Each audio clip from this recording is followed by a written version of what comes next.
লঙ্কা premier league LPL 2026-এর draft এবং সরাসরি চুক্তি শেষে বাংলাদেশে 5 জন ক্রিকেটার দল পেয়েছেন। শ্রীলঙ্কার মাঠে এবার কি গর্জন দেবে টাইগাররা? লঙ্কা প্রিমিয়ার লিগ 2026-এর জন্য পর্দা নামল প্লেয়ার ড্রাফটের। আর এবারের আসরে মাঠ মাতাতে প্রস্তুত বাংলাদেশের 5 জন সেরা ক্রিকেটার। সরাসরি চুক্তি থেকে ড্রাফট, কে পেলেন সবচেয়ে দামি দল আর কার গন্তব্য কোথায় জানতে হলে ভিডিও শেষ পর্যন্ত দেখুন। জাফনা কিংস। শুরুতেই বলতে হয় সাকিব আল হাসানের কথা।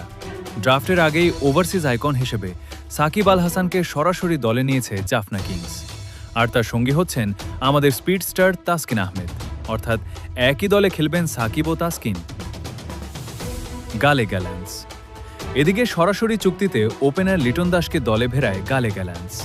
আর ড্রাফট থেকে তারা লঙ্কান ডেরায় টেনে নিয়েছে বাংলাদেশের ওয়ানডে অধিনায়ক অলরাউন্ডার মেহেদী হাসান মিরাজকে। মাঠ মাতাবেন লিটন মিরাজ জুটি। কলম্বো ক্যাপস। ড্রাফটের বড় চমক পেসার হাসান মাহমুদ। প্রথমবারের মতো কোনো বিদেশি ফ্র্যাঞ্চাইজি লিগে দল পেলেন তিনি।